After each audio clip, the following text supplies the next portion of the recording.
What's guys, Instructor Az here with Coach Ollie, and today we're going to be showing you some examples of some Dutch drills.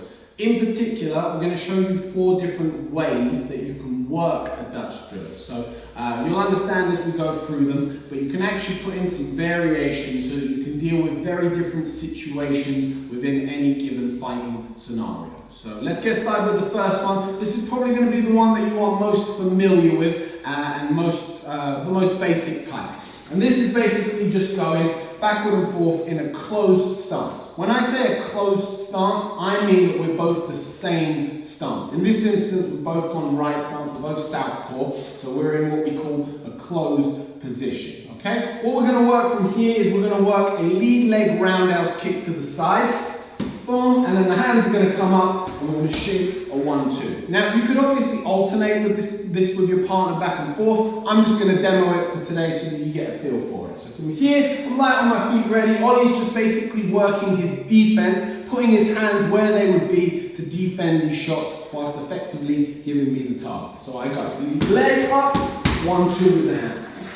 Lead leg, 1-2 with the hands. I'm working on being nice and sharp with that lead leg and then recovering into a good position to be able to fire my punches straight up to that target. Okay, close stance, and again if we wanted to, I could throw it, then my partner could throw it and we could go back and forth, or I could work it for a minute or 2-minute round and then my partner could do the same. The next drill, we're going to work it from an open stance. So this now means that one of us is orthodox and one of us is in a southpaw position. Okay, open as in we're both open to the same side. Okay, so this might be an instance so that you can prepare a partner or prepare yourself for fighting someone who fights the opposite side to what you do, because it changes a few things in terms of the range and the availability of techniques that we can land on our opponent. Okay, so for this one, this time we're going to start with the hands, 1-2, and we're going to follow that with the back leg roundhouse kick coming round into the body. Okay, so from here, 1-2, back leg round. 1-2, back leg round. Okay, now you'll notice, of course, the hands are going straight, coming up to the middle. You might need to adjust distance on that kick, depending on how long your legs are, depending on how your partner responds. If we were working this moving around, Ollie might have taken a step back, or a step forward, or he might have held his ground. So I always need to be making the adjustments to the range when I'm working.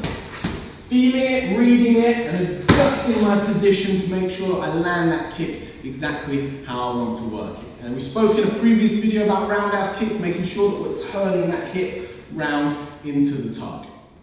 Okay guys, we're going to stay in an open stance for this one. This is a more responsive drill. So on this one, my partner's going to give me something to work against. I'm going to get something that I then need to feed back off of. So in this instance, Ollie's going to slide in with a jab, and I'm going to slide back to create space and pull my opponent into the technique.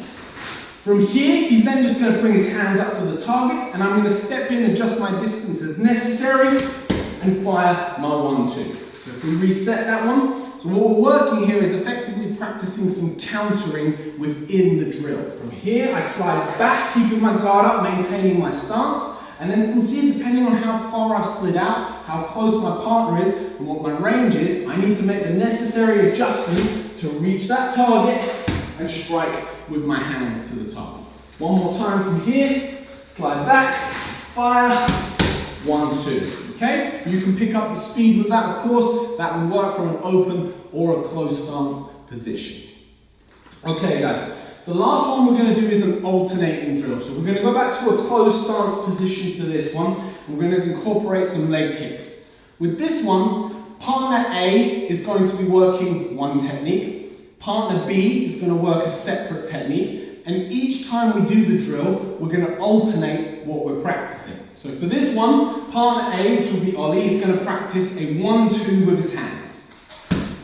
Partner B, which will be me, is going to practice a rear leg kick to the outside of the thigh. Now, we're going to reset it and we're going to switch. So now Ollie will start with the kick and I will follow with the hands. I will start with the kick, Ollie will follow with the hands. Ollie starts with the kick, I follow with the hands, I start with the kick, Ollie follows with the hands. And we go back and forth between the two. That way you're practicing multiple techniques or multiple combinations in unison with a partner. Both learning how to defend it, how to check it, how to feel it and respond to it, and also, of course, how to throw it and sharpening those skills. So guys, take a look at the combinations that you like to throw and think about how you can adjust them into closed stance, open stance, responsive, or back and forth Dutch drills with your partner. And we'll see you on the next one.